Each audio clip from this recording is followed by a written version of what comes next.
Hello and welcome back to another episode of Sermon Braindump. My name is Scott Dalen. I'm an ELCA pastor in Southwest Iowa, and I've sent these videos every week for a couple of different reasons. The first of which is to take my brain out of the mode of background work over the course of the week and move into the process of writing and preparing the sermon that I will preach to my congregation for the weekend. That's the first reason for doing these. And the second is just to allow you, the viewer who have come across this video for whatever reason brought you here today, to gain some insight into the assigned text for the week. And also a big thank you if you have tuned in. I know it takes time to watch these videos, and I'm grateful for when you do, and even for when you like it or when you comment on it. So with that, this coming Sunday, which is July 15th, 2018, the 8th Sunday after Pentecost, our gospel lesson comes out of Mark chapter 6, verses 14 through 29. If you happen to catch last week's video, this is kind of an odd little continuation of what we heard there. It picks up right where the last one left, or where we left off last week, and that's kind of where we're at. So the context is important, is very, very important, which will start to make more sense when we read it. So where we left off is Jesus has been rejected in his hometown, which was really kind of the focal point of what I zeroed in on. And then at the tail end of that, then he sends the disciples out two by two to evangelize. And pretty much it's as you go, take nothing with you. Take no bag, no tunic, no money, and just basically go be welcomed. And those who welcome you then share the gospel with them. So that's what's happened, and he gives them authority over unclean spirits and over diseases to go and basically to perform miracles and to evangelize. That's what they've done, and that's important to note because it's through the action of what's going on with the disciples and as well as Jesus' ministry itself that then we get into this. Now, this is an odd passage, what we have here. This is about the death of John the Baptist. And it's really kind of either we could call it a side note, or we could call it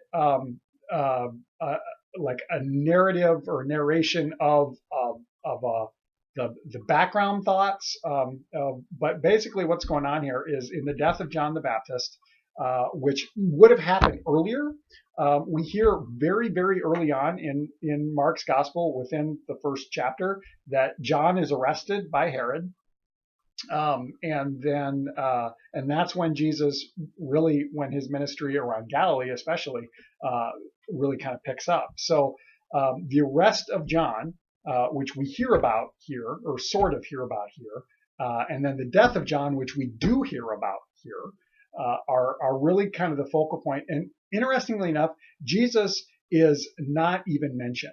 Now, when I read it, what I've got here in front of me to read, Jesus will be named a couple of times, but that is basically an editorial insert so that we're aware of who we're talking about. But in the original language, in an honest translation, Jesus' name is not even given. He's not even mentioned in this passage, which is really, really, really weird to consider that Jesus is not mentioned in a gospel story, and yet here we go.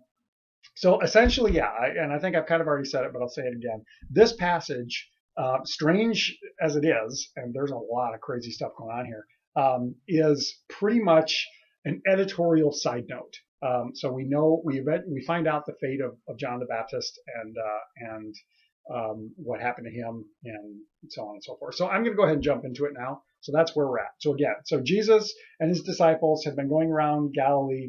Word is spreading. And that's important because the guy we're going to hear about, Herod, he's called King Herod here, but Herod Antipas, one of the sons of Herod the Great, and he's a tetrarch, so he's kind of a ruler. Not king is the wrong word, but he's a tetrarch, so he's like, maybe you'd call him a governor, or maybe you'd call him like I don't know, an overseer or whatever of this region of the Holy Land of Palestine. And part of which is Galilee. So this is kind of his stomping grounds. Okay, so here we go. Mark 6, 14 through 29. King Herod heard of the disciples preaching. Again, those little editorial notes. Basically, King Herod heard of this. For Jesus' name had become known, or his name had become known. Some were saying, John the Baptizer has been raised from the dead, and for this reason these powers are at work in him. But others said it is Elijah, and others said it is a prophet, like one of the prophets of old. But when Herod heard of it, he said, John, whom I beheaded, has been raised. For Herod himself had sent men who arrested John, bound him, and put him in prison on account of Herodias, his brother Philip's wife, because Herod had married her. For John had been telling Herod, "It is not lawful for you to have your brother's wife." And Herodias had a grudge against him and wanted to kill him, but she could not. For Herod feared John, knowing that he was a righteous and holy man, and he protected him. When he heard him, he was greatly perplexed, and yet he liked to listen to him. But an opportunity came when Herod, on his birthday, gave a banquet for his courtiers and officers and for the leaders of Galilee. When his daughter Herodias, that's weird, when his daughter Herodias came in and danced, she pleased Herod and his guests. And the king said to the girl, "Ask me for whatever you wish, and I will give it." And he solemnly swore to her, "Whatever you ask me, I will give you, even half of my kingdom." She went out and said to her mother, "What should I ask for?" She replied, "The head of John the Baptizer." Immediately she rushed back to the king and requested, "I want you to give me at once the head of John the Baptist on a platter." The king was deeply grieved, yet out of regard for his oaths and for the guests, he did not want to refuse her. Immediately the king sent a soldier of the guard with orders to bring John's head. He went and beheaded him in prison, brought his head on a platter and gave it to the girl. Then the girl gave it to her mother. When the disciples heard about it, or when his disciples, being John's, when his disciples heard about it, they came and took his body and laid it in the tomb. All right, so that's the story. And with that, once it's over, then we jump back into things with Jesus and the disciples coming back after their journey. But okay, so again, one more time, and I think I've said it twice, but the context is important. Herod is hearing about this movement, this that's centering around Jesus. The disciples are part of it, but of course they're out proclaiming in the name of Jesus, with the authority of Jesus. So there's this movement going on, and it gets to the ears of Herod, who's kind of the top Jewish dog in this region. I don't like how that came out. That could be taken way out of context and be bad. He's the top dog in like the Jewish culture. Now, what's important to note about this whole thing, and if you just heard the story, it's messed up. There's all kinds of crazy stuff going around in this family of Herod. So it all started with Herod the Great, the dad of this Herod, of Herod Antipas, who had solidified a lot of the region of Israel and Samaria, Galilee, all these different things under one heading. He had been granted the title of king by the Roman Senate, and this is a whole generation before Jesus was born. But he had really solidified things, and even though he was still like subject to the Roman government, he solidified that. Now, when he died, it was divided up into 4 tetrarchies or something like that, and different family members were instituted in it. And now Herod the Great instituted what's known in history as the Herodian dynasty. So it was him, and then it went for a couple more generations after him, Herod Antipas, and then even like the generation behind Antipas, before it utterly phased out late in the 1st century. And you can find a lot of that history, but so it's a great big family. Herod the Great had quite a few wives, and so he had a lot of different kids with these different wives. So they're all related, but they're like half siblings, and they're uncles and nephews and nieces and cousins, and weird dynamics. Now, if we look back in history, when you're starting a dynasty, or when you're building a dynasty, that's very common. And within even Israel's history, this intermarrying among family is not unheard of. Like we go back into the Old Testament, even like especially in Genesis, you find a lot of that. But marrying amongst family members. But what's really weird here is just the dynamics of these people. So we got Herod Antipas, who is not nearly as an effective ruler as his father was. He gets shot down by the Romans when he asks for the name king. So the fact that they call him king is weird, although maybe his subjects thought he was the king. He probably called himself that, but he wasn't recognized by the Roman authorities that. But we got that. We got Philip, who was another one, his brother, half-brother, who ruled a different portion. There was a couple other brothers who also ruled parts, and then one went to a nephew shortly at like down in Judah, or where Jerusalem is. I mean, the dynamics of this are crazy. But then we got Herodias, who is apparently the wife of Philip, or the former wife of Philip, yeah, Philip. um, we have we have her daughter, and at times in here it's odd. If you read different translations or if you read different texts or whatever, it gets worded differently. And there's a lot of ambiguity from the original language here, and there's a lot of ambiguity within the original language with different old manuscripts that we have.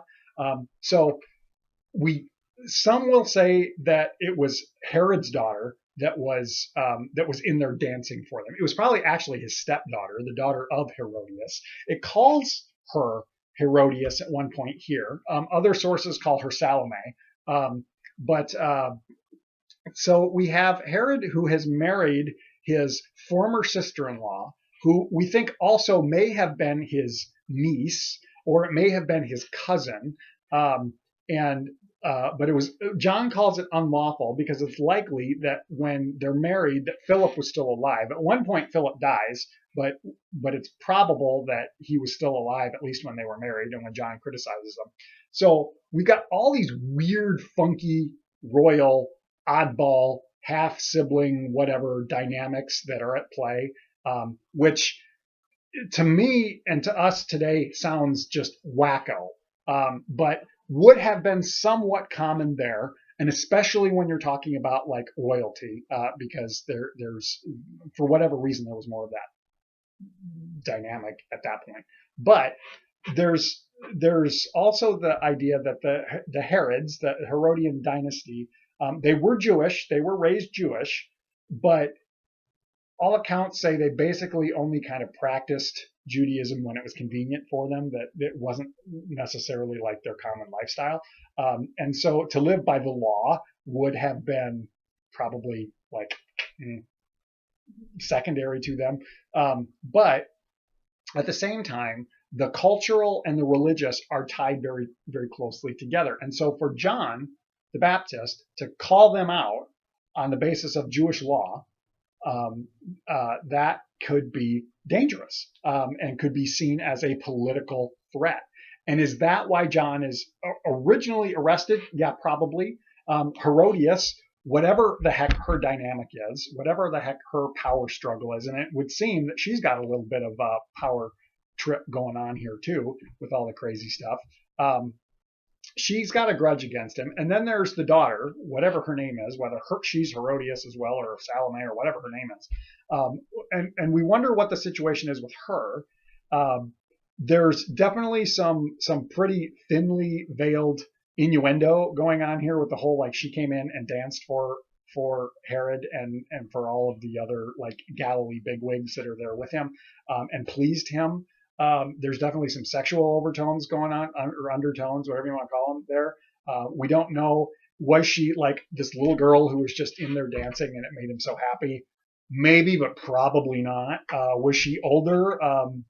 It's still probably a teenager at this point, but culturally a different situation there. Is there some impropriety going on here? That's a strong possibility.